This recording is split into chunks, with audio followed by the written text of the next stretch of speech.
100 জনের কতজন? 100 জনের 28 জন এখনো পর্যন্ত থালা নেওয়ার জন্য খুব তাড়াতাড়ি করছে। আমি নাম নাই নিলাম। আনন্দের বিষয় 100 জনের 58 জন মানুষ এখন চাচ্ছে এদেশে আল্লাহর বিধান দিয়ে জমিনটা চলুক। আগস্টের 5 তারিখ খুব বেশি দিন যায়নি। এই কয়েকদিনের ব্যবধানে যদি এই অবস্থা সৃষ্টি হয়, এই জন্য আমার মনে হচ্ছে এদেশের অনেক মুনাফিকেরা বুঝে ফেলেছে বিষয়টা, এজন্য খুব তাড়াতাড়ি করছে যে থালা আমাদের হাতে দে।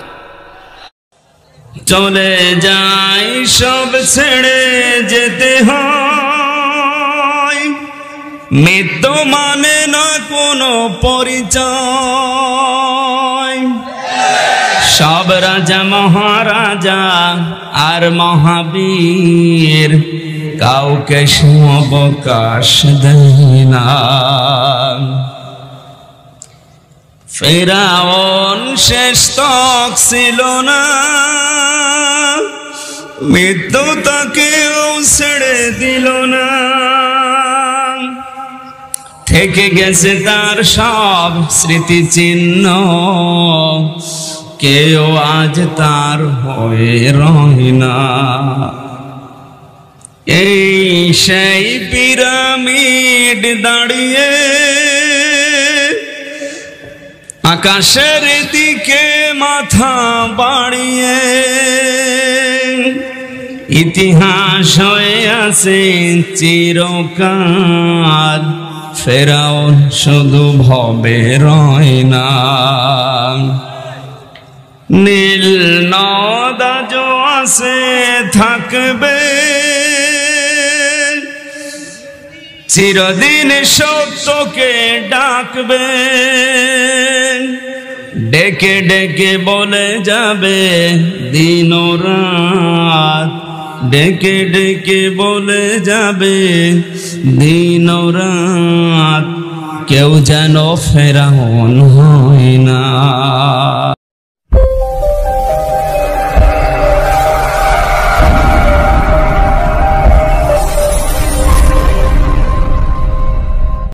বন্ধুরা, চ্যানেলটি সাবস্ক্রাইব করুন। কোথায় ছিলাম আমরা আর কোথায় এখন পৌঁছিয়েছি, এরপরও যদি এটাকে কেউ নিয়ামত মনে না করে। গতকালকের একটা জরিপ আমি পেয়েছি, বাংলাদেশে 100 জনের 14 জন এখনো পর্যন্ত আপা আপনি ঘাবড়াবেন না, আমরা নরম হয়ে যাই, এ দলে আছে। 100 জনের কতজন? 100 জনের 28 জন এখনো পর্যন্ত থালা নেওয়ার জন্য খুব তাড়াতাড়ি করছে। আমি নাম নাই নিলাম। আনন্দের বিষয় 100 জনের 58 জন মানুষ এখন চাচ্ছে এদেশে আল্লাহর বিধান দিয়ে জমিনটা চলুক। আগস্টের 5 তারিখ খুব বেশি দিন যায়নি। এই কয়েকদিনের ব্যবধানে যদি এই অবস্থা সৃষ্টি হয়, এই জন্য আমার মনে হচ্ছে এদেশের অনেক মুনাফিকেরা বুঝে ফেলেছে বিষয়টা, এজন্য খুব তাড়াতাড়ি করছে যে থালা আমাদের হাতে দে। আমার দাদা একটা গল্প বলতে, এক লোক বিবাহ করার পরে বাসর রাতে বউকে রেখে একটু বাইরে গেছে। দাদি শাশুড়ি এসে বলছে, আমার কিন্তু পতি চাই, তুমি কি করবা আমি জানি না। নতুন বউ ডাক দিয়ে বলছে, দাদি শাশুড়ি আমার একটু সময় দেন, আপনার পতি হবে, অসুবিধা নেই। শাশুড়ি এসে বলছে, বৌমা আমার কিন্তু নাতি চাই। ঠিক আছে, আমার সময় দেবেন। দেবর আর ননদ এসে বলছে, ভাবি আপনি কি করবেন আমরা জানি না, আমাদের কিন্তু ভাতিজা চাই। কিছুক্ষণ পরে স্বামী এসে বলছে, বউ তুমি কি করবা আমরা জানি না, আমার বেবি চাই। বউ মাথা উঁচু করে বলছে, তোমরা কি সব পাগলের বংশ? আমার এখনো কিছুই হয়নি, এরপরে 10 মাস 10 দিন সময় লাগবে, তারপরে কারো বেবি চাই, কারো ভাতিজা চাই, কারো নাতি চাই, সব হবে। আমারে তো সময় দেবেন নাকি?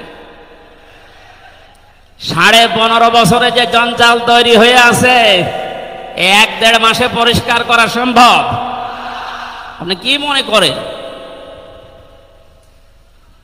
যারাই দায়িত্ব পেয়েছে ছাত্র জনতার হাত থেকে, দেশের মানুষের হাত থেকে, তাদেরকে তো একটু সময় দেবেন নাকি? কুষ্টিয়াতে বাংলাদেশ জামাতে ইসলামের শ্রদ্ধাভাজন আমির উনি সাংবাদিকদের জানিয়েছেন, আমরা সম্মানজনক এবং যুক্তিপূর্ণ সময় তাদেরকে দিতে চাই, যেন দিনের ভোট আর রাতে না হয়। কথা বলেন না কেন? সুতরাং সম্মানজনক সময় নিয়ে তারা ঠিক ব্যবস্থা করবে। যারা খুব তাড়াতাড়ি করছেন, 10 মাস 10 দিন সময় দেবেন না, এমনিতেই বেবি অনেকে ফ্ল্যাক্সি লোড করে নিয়ে আসবে বাড়ি থেকে। সুতরাং আমরা চাচ্ছি, সংস্কার যখন আরম্ভ হয়েছে, দেশে 1628টা চেয়ার আছে, এই দেশের মেন চেয়ার, এই চেয়ার না, যিনি পালিয়েছে তার চেয়ার থেকে শুরু করে এদেশের ওসি সাহেবের চেয়ার পর্যন্ত আপনি গণনা করবেন, 1628টা চেয়ার হয়। আমরা চাই খুব তাড়াতাড়ি যারা দায়িত্বে আছেন এই 1628টা চেয়ার যেন খুব তাড়াতাড়ি পরিবর্তন করা হয়, কারণ এগুলো সব ওই জালেমদের দোষ। এগুলো পাল্টিয়ে বৈষম্যের শিকার হয়ে 15.5 বছর যারা ওএসডি হয়েছিলেন, যারা নিজেদের চেয়ার পর্যন্ত পৌঁছাতে পারে নাই, আমরা চাই তাদেরকে এই সমস্ত জায়গাগুলোতে দেওয়া হোক। জালেমদেরকে আল্লাহ হেদায়েত দেয় না, তার বাস্তব প্রমাণ কালকের একটা কল রেকর্ড। একজনের জন্মদিন নাকি গোপালগঞ্জে পালন করতে দেয়নি এক ওসি সাহেব, এই জন্য বাইরের দেশ থেকে তাকে হুমকি দিচ্ছে যে তার নাম লিস্ট করে রাখো, আমি যদি কোনোদিন আসি তার খবর কর। আমি কথাটা শোনার পরে মিলালাম, আল্লাহু লা ইয়াহদিল কওমাজ জালিমিন। আল্লাহ যে ইহদি দিয়েছেন মোজারে, বর্তমান ভবিষ্যৎ, প্রেজেন্ট ফিউচার, আল্লাহ তাআলা জানিয়েছেন যে আমি জালেমদেরকে হেদায়েত দিচ্ছি না, দেবও না। কালকের কল রেকর্ড শোনার পরে আমার মনে হচ্ছে ওনার কপালে হেদায়েত নেই এবং আল্লাহ দেবেও। নয়তো এত কিছু হওয়ার পরেও এই লোকটা হুমকি দিতে পারে, আপনার বিশ্বাস হয়? হেদায়েত চাই না, কারণ আমরা হেদায়েত চাইলেও আল্লাহ দেবেন না। জালেমদের হেদায়েত দেবেন না, আল্লাহ নিজে জানিয়েছেন। কারণ জালেমদের বিরুদ্ধে মামলা দায়ের করবে আল্লাহ নিজে। এটা আমি বানালাম। সূরা শূরা 25 নম্বর পারা 6 নম্বর পৃষ্ঠার 13 নম্বর লাইনের 42 নম্বর আয়াতে আছে, ইন্নামাস সাবিলু আলাল্লাযিনা ইয়াজলিমুনান নাস ইলা আখির আয়াত। আল্লাহ পাক বলেন, অবশ্যই আমি আল্লাহ নিজে মামলা দায়ের করব, কেস করব, অভিযোগ দাখিল করব তাদের বিরুদ্ধে যারা মানুষ হয়ে মানুষের বিরুদ্ধে জুলুম করে। আল্লাহ ইয়াজলিমুনাল মুসলিমুনা দেননি, যে মুসলমানদের উপরে যারা জুলুম করে, ইয়াজলিমুনান নাস দিয়েছেন, যারা মানুষের উপরে জুলুম করে, অত্যাচার করে। এরা আমির হামজার মামলার আসামি না, এরা সরাসরি আল্লাহর মামলার আসামি।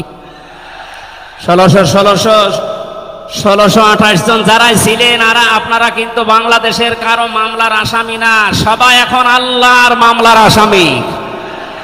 মামলার বাদী যত বড় হয়, মামলা তত কঠিন হয়।